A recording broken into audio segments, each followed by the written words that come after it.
Realmente que a mí me resulta curioso, por llamarlo de alguna manera. El tema es de los ricos y los pobres. Las personas, vamos hoy a hablar fundamentalmente de personas que tienen un patrimonio, personas que tienen riquezas materiales, de ese tipo de personas y las personas que tienen menos. O sea, que a veces les cuesta llegar a fin de mes o incluso los que no tienen nada, ni siquiera dónde cobijarse o cómo pasar la noche o tal. Mucho tiempo en mi vida pensé y recibí la educación fundamentalmente de mis padres. Mis padres mm, pues fueron personas muy humildes. Mi padre era labrador, trabajaba en la huerta, en el campo, y mi madre pues por algún tiempo trabajó como empleada de hogar, después también estuvo trabajando en escogidas de tabaco, donde su función era envasar el tabaco, las hojas de tabaco, seleccionarlas, etcétera, y eh, pues era para un dueño, por supuesto, para una persona que era el dueño de esa escogida de tabaco. Y ellos me inculcaron un poco, me, me transmitieron eh, la vivencia, la versión que ellos tenían de la sociedad y qué cosas eran los ricos. Y yo recuerdo que mi madre, pues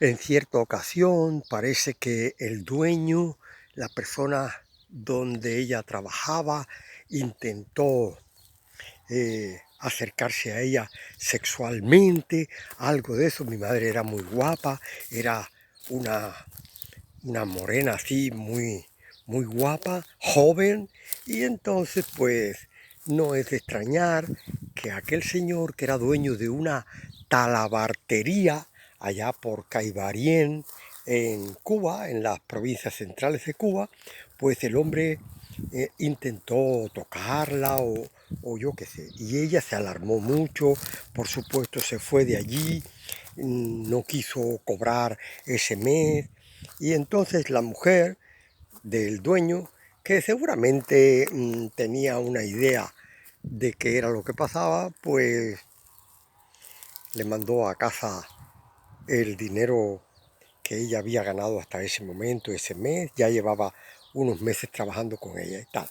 Pero mi madre, pues por esa razón, pues tenía mucha cosa ahí guardada contra las personas que se denominaban en aquel momento ricos o adinerados, o vosotros me entendéis. Mi padre, por su parte, pues era labrador y era una persona muy responsable, muy trabajador, y él pues como que eh, hacía gala de que él era una persona que era muy largo trabajando. Se le llamaba así a las personas que eran muy eficientes, que trabajaban mucho y tal. Y me decía que me contaba que él exigía que le pagaran un poquito por encima de lo que le pagaban a los demás. Pero también mi padre guardaba pues como una especie de rencor ahí, de cosa mala contra las personas que tenían dinero y contra las personas que de alguna manera lo explotaban. Esa era la visión que ellos tenían. Y yo crecí con esa idea y tal. Mucho tiempo de mi vida creyendo, mirándolo de esa manera, hasta que llegué a vivir a un país capitalista, a España, llegué a otro sitio que no era donde yo nací, donde yo desarrollé la parte fundamental laboral de toda mi vida. Y entonces comencé a mirar desde otro ángulo. A ver, yo voy a hablar solamente de una etapa de mi vida y quiero identificarme hoy específicamente con los maestros, con las personas que de alguna manera han dado clases, son miembros del sistema educativo, vamos a llamarlo así, ya sea desde una guardería, ya sea la enseñanza primaria, la secundaria, la preuniversitaria o la universidad inclusive. Bueno, yo fui durante 11 años profesor en una academia, en una escuela militar de aviación. Enseñé durante 11 años asignaturas relacionadas con mi especialidad de motor y fuselaje de aviación. Por ejemplo, aerodinámica, construcción de aeronaves, construcción de motores de aviación, etc. Esas personas, no en el caso mío específicamente, porque la actividad militar tiene otras características, pero esas personas a las cuales un educador enseñó, vamos a suponer que sea un ingeniero mecánico, enseñó a alguien a trabajar con un avión.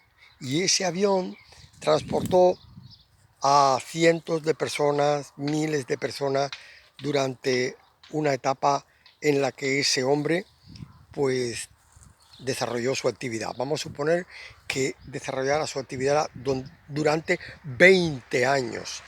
El alumno del profesor estuvo creando riqueza, estuvo de alguna manera aportando algo a la sociedad durante 20 años en la especialidad que el profesor le enseñó.